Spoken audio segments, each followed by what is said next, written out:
Bom, Helena, Marcos, obrigada por conversar com a gente. Parabéns pelo lançamento do filme. A gente já soube que, enfim, a sessão lotou. Teve um reconhecimento digno, né, de Otto. Eu acho muito legal quando a gente pega documentários que saem do comum, né, que são filmes que misturam ficção, que pegam uma intimidade que a gente nunca teria acesso sobre a pessoa, sobre o estudo. Como que vocês começaram a formular essa imagem, essa narrativa que a gente vê na telona? Vai lá. A partir do momento que a gente começou a fazer a pesquisa, né, vamos fazer o documentário, né, a gente viu que a gente tinha pouco material de arquivo, né? A gente não tinha muita coisa. E tinha um texto que a gente queria utilizar, que era o texto autobiográfico, né? Uma resposta do Otto, para o Paulo Mendes Campos, para a pergunta: quem é Otto Lara Rezende? Aí nós falamos: isso aqui é o mote, vamos usar essa matéria, essa resposta do Otto, né? E mas como é que a gente ia fazer isso, né? Se não tinha, enfim, quem ia fazer o Otto, né? E a gente nunca tinha feito ficção, trabalhado com ator, dirigido ator, né? Que era um desafio, né? Foi um desafio, né? E fazer o Otto foi um desafio desde o início, né? Principalmente para Helena, a filha, né? Entrar em contato com aquele material de arquivo todo, material que estava guardado, que ela nunca tinha visto, né, desde a morte do pai. Então a gente falou: bom, então já que tem esse desafio, você já vai se enfrentar nisso, vamos com o Otto, ator, né? Vamos escolher um e vamos embora. Alguns amigos falaram: mas vai ser mais arriscado, pode não dar certo, né? Mas se der certo, vai ficar muito mais interessante, vai ser muito mais bonito do que a gente fazer um documentário de depoimentos, né? As pessoas falando: Otto era assim, Otto era assado, né? Coisa que a Helena não queria. Pois é, eu nunca quis fazer esse depoimento clássico de pessoas falando sobre Otto Lara Rezende. Então a gente tinha essa resposta que o Marcos falou, são 68 páginas que ele escreveu dizendo quem é Otto Lara Rezende. A gente nem usou tudo, claro. Então a gente tinha muito esse material do próprio falando de si mesmo. Então essa era uma ideia boa. No começo, o ator, a gente sempre pensava que seria sempre uma coisa mais sombreada, mas não iria aparecer. E aí foi se fazendo, foi acontecendo, né? Tem o planejado e tem o que vai acontecendo durante todo o processo. E acabou que virou o Rodolfo. A gente nunca pretendeu que ele imitasse, sabe, o meu pai. Mas ele mesmo estudou, pegou uns certos trejeitos que, assim, que eu acho que eu não sei se as pessoas percebem isso, eu como filha percebo uma coisa de olhar assim, uma coisa na cabeça, um jeitinho, assim. Ao mesmo tempo, a gente não queria que ele parecesse, mas ele é mineiro, tinha coisa da mineiridade, que era muito importante, entender o que é ser mineiro e tal, não era pelo sotaque nem nada, mais por esse entendimento do que é ser mineiro. E foi ótimo, foi uma escolha maravilhosa, assim como a Júlia, foi uma escolha incrível. E ela já era fã, já conhecia o texto, então também isso foi muito legal.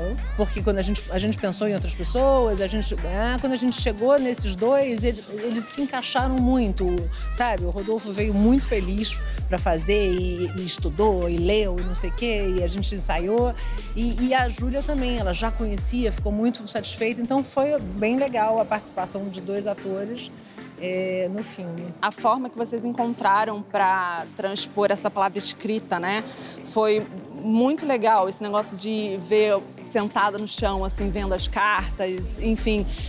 Imagino que deve ter sido o planejamento, vocês tinham pensado em algo, mas na hora realmente de ligar a câmera, que vocês viram aquele material todo, deve ter entrado coisa que não estava prevista no roteiro. Na verdade, tem tanta coisa que dava para fazer uma série, sabe? Difícil foi escolher diante de tanto material, né? E essa entrevista com a minha mãe, a gente fez antes de saber exatamente o que a gente queria. Porque, enfim, a minha mãe é uma senhora, já tá, né, o ano ela não tá ficando mais jovem, ao contrário. E aí, então, a gente aproveitou meio na pandemia e fez essa entrevista. Aí a gente não sabia muito como a gente ia usar, né? E a entrevista... E tem muito mais carta do que vocês podem imaginar. Eu tenho caixas de bilhetes e tal, então... E a gente também filmou vários bilhetes que não entraram, coisas que a gente achou depois que não deu certo, né? A ideia era essa, era fazer... O Otto como ele mesmo diz no início do filme, era um grafômano, né? Tem mania de escrever, né? Então a gente queria mostrar esse lado do Otto, né? Ou essa característica principal dele, né? Como fazer um filme de palavra, né? Que não fique chato, que não fique maçante, sabe? E eu acho que essa foi a ideia. À medida que a gente foi avançando nos bilhetes, nas cartas, né? Nos livros, a gente foi vendo que era muito rico isso e como fazer um filme de palavras, mas que as imagens, sabe, não fossem ilustrativas, né? Mas funcionasse com várias locações. A gente foi para o escritório do Otto, né? Lá em Petrópolis, na casa dele de campo, refizemos o escritório, remontamos tudo, mais orgânico, né? Ficar mais inserida ali no contexto. E a preocupação era essa, como fazer um filme de palavras, sabe, que não fique chato, né? Sabe, eu acho que essa fórmula, né? A fórmula da Helena com a mãe, né? A Júlia lendo os livros, o próprio Rodolfo Vaz, né? Fazendo o Otto, e a participação do Humberto Werneck, que também foi muito... que não era um depoimento, sabe? Ele bateu um papo com a Helena, a participação dele, né? Sim. Porque ele é um escritor que sabe muita coisa, mas que também tem um carinho muito grande, como ele fala no filme, né? Ele era um jovem quando ele conheceu, leu Meu Pai e tem um orgulho do meu pai ter corrigido o texto dele. Então tem uma coisa afetiva também, que foi muito simpática, sabe? Ele tem um livro, né? Desatino da Rapaziada, que ele escreve sobre os escritores mineiros, sobre sobre os quatro e outros, né? Daquela geração. Então a participação do Humberto, eu acho que ela também, embora seja a parte mais assim, careta, mais tradicional, né? Ela funcionou de um jeito diferente. Eu acho que ele acrescentou ali informações que de outra forma a gente ficaria só nos bilhetes e as pessoas não entenderiam uma série de coisas. O Humberto foi o primeiro que falou que existe o Otto das cartas, que nunca é muito falado, porque são tantas cartas, tanto que tinha um selo, né? De tanto que ele não deixava ninguém sem resposta. E uma coisa só que eu queria falar que é bem legal, essa coisa do escritório, que isso foi muito legal também. E aí a gente tem que agradecer ao Instituto Moreira Salles, que tem todo o arquivo e que, assim, as máquinas de escrever eram dele, que ele escreve, as outras, a mesa, a cadeira, os objetos todos que aparecem na estante, tudo era original. O escritório não era exatamente daquele jeito, tem um pouco, né, de fantasia, mas é o lugar onde era um escritório dele, na casa, que é ainda da minha mãe. O escritório ficou muito parecido e com todo o material dele, então isso foi muito bacana também, ficou muito legal. Só para acrescentar que a gente trabalhou com mais de 2.400 fotos disponibilizadas pelo Instituto Moreira Salles. Né? Fotos que eram do acervo, da família, que hoje em dia o Instituto Moreira Salles guarda, né? Mas eles colocaram para a gente assim, e durante a pandemia, sabia, sempre uma pesquisadora lá, teve um trabalho muito intenso assim, e muito afetivo também, porque o Otto tinha uma relação com o Instituto Moreira Salles, né? Com o Walter, com outras pessoas de lá.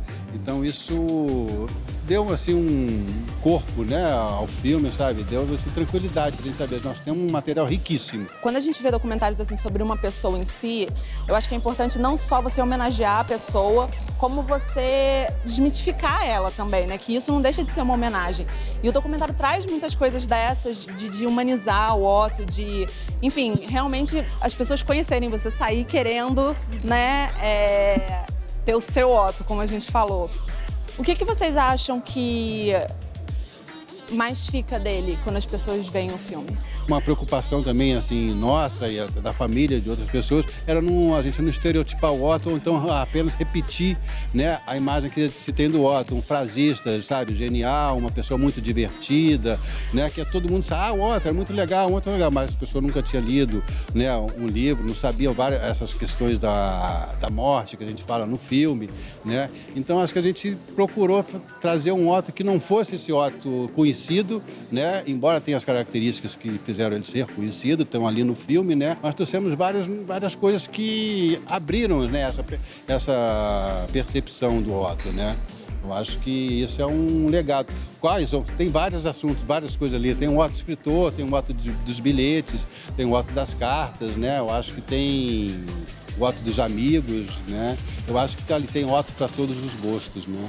Bom, vou deixar então um espaço aqui para vocês convidarem o pessoal do Canal Like para conhecer esse Otto. Então agora a perspectiva é essa, fazer um lançamento nos cinemas, né, tanto no Rio, São Paulo e Minas, né, e depois, mais para frente, a gente vai para o streaming, né, para isso, ampliar e todo mundo vai poder assistir o Otto e ler, né, que à medida que vai assistindo as pessoas vão lendo Boca do Inferno e O Braço Direito, que são livros fantásticos. O sol anunciava um dia diferente, era claro.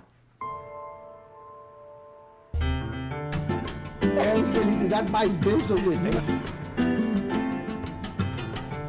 Literatura e interesse assim, pela vida cultural. Em determinado momento, pelo menos, é o Otto. Se eu tiver passado pelo mundo sem ter piorado, eu saio com saldo.